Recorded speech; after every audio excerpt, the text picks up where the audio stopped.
Sir கடக ராசிக்கு எப்படி இருக்கும் அப்படின்னு சொன்னீங்க. என்னென்ன செய்யலாம், என்னென்ன செய்ய வேண்டாம் அப்படின்றதையும் சொல்லியிருந்தீங்க. இப்போ சிம்ம ராசிக்கு எப்படி இருக்கும்? இவங்களோட 2026 பயணம் பத்தி சொல்லுங்க.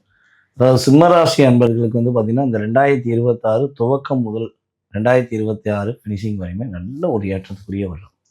சொந்த வீடு வாங்கலாம், சொந்தமாக இடம் வாங்கலாம், கார் வாங்கலாம். என்னெல்லாம் வாங்கன்னு நினைக்கிறாங்களோ அந்த விஷயங்களை கடன் வாங்காமல் வாங்கலாம். அதற்கான இயக்கங்கள், செயல்பாடுகள், பொருளாதாரத்தில் ஏற்றம், நிம்மதியான தூக்கம் இதெல்லாம் கிரகங்கள் ஆட்டோமேட்டிக்காக உங்களுக்கு கொடுப்பதற்கான வாய்ப்புகள் அதிகமாக இருக்குது. அதேபோல் நம்மளுடைய சிம்மராசி என்பவர்களை கடன் என்ற பிரச்சனையில் சிக்கி தவிக்கிறது ரொம்ப ரொம்ப அதிகமான நபர்கள் இருக்காங்க. கடன் வாங்க வரையும் அப்படியே சொப்பனத்தில் உட்காந்து ராஜா மாதிரி ராணி மாதிரி வாழ்ந்துருப்பாங்க. கடன் வாங்கினப்புறம் அப்படியே டவுன் பண்ணி அப்படியே தன்னுடைய லைஃப்பில் நிறைய விஷயங்களை சொல்ல முடியாமல் தவிக்கிறாங்க. ஸோ அந்த பிரச்சனை மீள போகிறாங்க. மெயினாக இவங்க கடன் வாங்கியிருப்பாங்கன்னா அது இவங்களுக்காக இல்லைங்கிறத நம்ம பல வீடியோவில் சொல்லிட்டு தான் இருக்கோம்.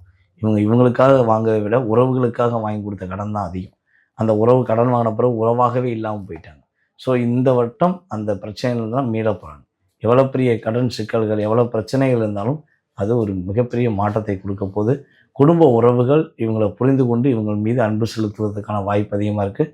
குடும்பத்தை விட்டு நான் வெளியூரில் இருக்கேன், வெளிநாட்டில் இருக்கேன், என்னுடைய உறவுகளுடன் சேர ஆசைப்படுறேன் அப்படின்னு நம்முடைய சிம்ம ராசிக்காரங்க யாராவது விருப்பப்பட்டுக்கிட்டு இருக்காங்கன்னா உறுதியாக இந்த 2026 தன்னுடைய குடும்ப உறவுகளுடன் ஒற்றுமையாக வாழக்கூடிய ஒரு அற்புதமான வருடமாக உறுதியாக இருக்கும். பணம் சம்பந்தப்பட்ட விஷயங்களில் எந்த ஒரு தடுமாற்றம் இல்லாமல் என் கையிலையும் பணம் இருக்குது, எனக்கு தேவையான விஷயத்தை நான் வாங்குவேன் அப்படின்னு சொல்லக்கூடிய வார்த்தைகளை இந்த 2026 ஆரம்பத்திலிருந்து இவர்கள் உபயோகப்படுத்தக்கூடிய செயல்பாடுகள் கிரக ரீதியாக கிரகத்துடைய சூழ்நிலையின் அடிப்படையில் இவர்கள் உறுதியாக அடையப் போகிறார்கள் என்பது நிதர்சனமான உண்மை. அதே போல் காதலில் ரொம்ப நாளாக காதல் பண்ணிக்கிறேன், காதலில் வெற்றி கிடச்சிருமா, இந்த 2026 என் காதலில் நான் சொல்லுவேன் அல்லது என் காதலில் நான் மகிழ்ச்சி அடைவேனா அப்படின்னு எதிர்பார்க்குற நம்முடைய சிம்மராசி காதலர்களுக்கு மகிழ்ச்சிகளை அதிகமாக கொடுக்கக்கூடிய ஒரு அற்புதமான வருடமாக இருக்கும் என்பது கிரக ரீதியான உண்மை. சரி, இப்போ இவங்களுக்கு என்னென்ன நல்ல விஷயங்கள்லாம் நடக்க போகுது அப்படின்னு சொன்னீங்க. இவங்க என்னென்ன விஷயத்துலலாம் கொஞ்சம் கவனமாக இருக்கணும் இவங்களுக்கான வழிபாடு? அதாவது நம்மளுடைய சிம்மராசி அன்பர்களை இந்த வருடம் யாராவது உன்னால் எதுவுமே முடியாது, நீ எதுவும் செய்யாத, நீ எது செஞ்சாலும் முடியாதுன்னு சொன்னாங்கன்னா தயவு செய்து அவங்கள அன்பிளாக் பண்ணிடுங்க. ஃபோன்லேயும் சரி பிளாக் பண்ணிடுங்க. பிளாக் பண்ணிடுங்க. அவங்க அவங்களுடைய பேச்சை கூட காதில் வாங்காதீங்க. உன்னால் முடியாதுன்னு ஒருத்தர் சொல்கிறான்னா அவன் உனக்கு தேவையில்லைன்னு வச்சுக்கோங்க. ஏன்னா இந்த வருடம் தான் உங்களால் எல்லா விஷயங்களும் அற்புதமாக செய்து முடிக்க முடியுங்கிற தன்னம்பிக்கை கொடுக்கக்கூடிய வருடம்.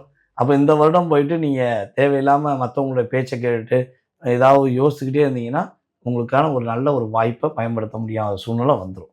அப்போ நீங்கள் உங்களால் முடியுங்கிற தன்னம்பிக்கையோடு நீங்கள் எதை செஞ்சாலும் வெற்றி உண்டு. அதுக்கடுத்து பயணங்கள் மேற்கொள்ள போகிறீங்க, வெளியூரோ ஏதாவது காரில் ட்ராவல் பண்ண போகிறீங்க, பைக்கில் ட்ராவல் பண்ண போகிறீங்கன்னா முடிஞ்சளவு பயணங்கள் சம்மந்தப்பட்ட விஷயங்களை உங்கள் கூட ஒரு பாதுகாப்பான ஒரு நபர்களை உடன் வச்சுக்கிட்டு நீங்கள் பயணம் செய்யும்போது நல்ல ஒரு மாற்றங்கள் உண்டு. அதுபோல் சிம்ம ராசி என்பவர்களுடைய குழந்தைகள் விஷயங்களை ரொம்ப கேரிங்காக இருங்க. யாரையும் நம்பி குழந்தைகளை ஒப்படைக்க வேண்டாம். ரொம்ப நிதானமாக கவனமாக பார்த்து அவங்க என்ன செய்கிறாங்க, அவங்களுடைய செயல்பாடு என்ன இருக்குது, அவங்க யாரை நோக்கி போகிறாங்க அப்படிங்கிறத கவனமாக பார்த்துக்கிறது உங்களுடைய மிகப்பெரிய கடமையாக இருக்குது. அதை நீங்கள் விட்டு கொடுக்கவே கூடாது. சிம்மராசிக்காரர்களுக்கு பார்த்திங்கன்னா நட்பு, காதல், அதே போல் பார்த்திங்கன்னா உறவுகள் எல்லாமே மகிழ்ச்சியை கொடுக்கும். அதாவது கணவன் மனைவி உறவும் கூட மகிழ்ச்சியை கொடுக்கும். அது பார்த்திங்கன்னா ஜூன் மாதத்துக்கு மேலே ரொம்ப ரொம்ப நன்மையாக இருக்கும். பிரிந்த உறவு, உனக்கு எனக்கு சம்மந்தமே இல்லைன்னு சொல்லி பிரிந்த உறவு கூட ஜூன் மாதத்துக்கு மேலே மீண்டும் இணைவதற்கான வாய்ப்புகள், ஒரு கோர்ட் வரையும் போயிட்டு டைவர்ஸ் கூட ஃபைனலில் வந்துருச்சுனாலுமே மீண்டும் அந்த இணையக்கூடிய ஒரு அற்புதமான செயல்பாடுகள் கிரக ரீதியாக அவர்களுக்கு ஏற்பட போகுதுங்கிறது நிதர்சனமான உண்மை. ஸோ இவங்க கவனமாக இருக்க வேண்டிய விஷயங்கள், சிம்மராசி அன்பர்கள் பார்த்திங்கன்னா இந்த 2026 செய்ய வேண்டிய வழிபாடு அப்படிங்கும்போது திருச்செந்தூர் முருகன் வழிபாடு ரொம்ப ரொம்ப இவங்களுக்கு மாற்றத்தை கொடுக்கக்கூடிய வழிபாடாக இருக்கும். முதல் நாள் தங்கிடணும் திருச்செந்தூர் முருகன் கோயிலில் பார்த்திங்கன்னா நம்மளுடைய சிம்மராசி அன்பர்கள் என்ன கிழமை போனாலும் மேக்ஸிமம் புதன்கிழமை நைட்டு தங்கிட்டு வியாழக்கிழமை வழிபாடு செய்வது ரொம்ப சிறப்பு. இல்லைங்க நான் எனக்கு டைம் கிடைக்காது அப்படின்னா நீங்கள் முருகனை என்றைக்குனாலும் பார்க்கலாம், தப்பே கிடையாது. ஆனால் பார்க்குற அன்னைக்கு முதல் நாள் நைட்டு தங்கி அன்னைக்கு நைட்டு பள்ளியறை பூஜையை பார்த்துட்டு மறுநாள் மறுபடியும் வழிபாடு செஞ்சுட்டு தான் நீங்கள் வருவது உங்களுடைய எதிர்பார்ப்புகளையும் உங்களுடைய வேண்டுதலையும் முழுமையடையக்கூடிய செயல்பாடாக முருகனுடைய அருளால் கிடைக்கும் என்பது நிதர்சனமான உண்மை. திருச்செந்தூர் முருகன் கோயிலுக்கு வருடத்துக்கு 2 தடவையாக போயிருங்க. பக்கத்தில் தெற்கே பார்த்து அமர்ந்த முருகன் யாராவது இருக்காங்க, பக்கத்தில் முருகன் கோயில் இருக்குது, தெற்கே பார்த்தா முருகன் அமர்ந்திருக்கார் அப்படின்னா அந்த கோயிலுக்கு மாதத்துக்கு ஒரு முறை கட்டாயமாக வழிபாடு செய்யும்போது சிம்மராசி என்பவர்களுக்கு ஏற்றமும் மகிழ்ச்சியும் நிறைந்த வருடமாக இருக்கும். கண்டிப்பா சார். சிம்ம ராசிக்கு வந்து திருச்செந்தூர் போனா சகல விஷயமும் கைக்கூடி வரும் அப்படின்னு சொல்லியிருக்கீங்க. அடுத்த 6வது ராசி கன்னி ராசிக்கு எப்படி இருக்கும் அப்படின்னு சொல்லுங்க.